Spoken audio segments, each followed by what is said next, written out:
Hi, Neal Gittleman here, Artistic Director and Conductor of your Dayton Philharmonic.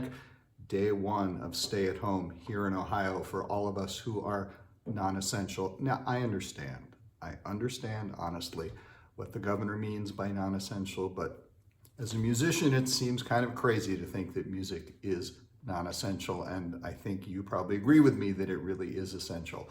I'm continuing my traverse through the Well-Tempered Clavier of Bach privately, not playing them for you.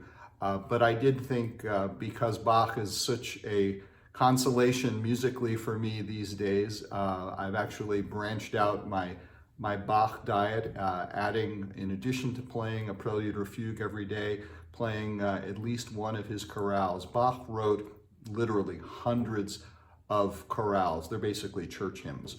That he put into his cantatas and passions.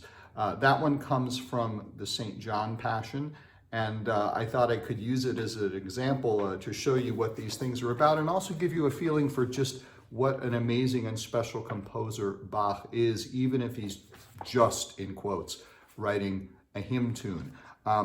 This edition of Bach that I'm playing from, you can see the music here. Each of the four voices is written on a separate line and also written in a separate clef, which makes this a little bit of not just a musical exercise and perhaps a spiritual exercise, but it's good mental gymnastics as well, especially for a conductor who has to read lots of different lines on the score, sometimes in different clefs and different keys. But I wanted to show you one tiny little detail in this hymn setting by Bach. And you can actually see on the page there's a snarky comment back from my student days. It says parallel fifths. Now, parallel fifths, this is getting a little in the weeds, sorry folks. Parallel fifths are something which are absolutely forbidden when you're writing traditional, strict classical music. And the parallel fifths happen here in the second phrase of the chorale, between the soprano and the alto voices. The soprano does these two notes, and the alto does this, and that makes, there's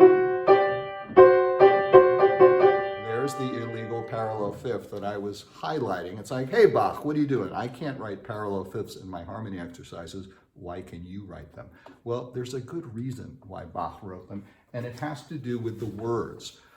This chorale, the text in German begins, Christus, der uns selig macht, kein Bös hat begangen.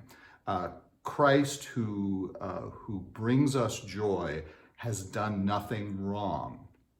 And the word where those parallel fifths hit is the German word bös, wrong. So at the moment where he's writing the word wrong,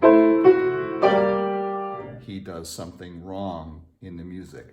That's an example of the incredible genius of Bach, but really why Bach is essential to our lives as musicians is the incredible beauty of his music and what it represents. Speaking of incredible beauty of music, we are working diligently to figure out a way to get some past DPO performances available for you to listen to. Stay tuned, stay healthy, stay sane.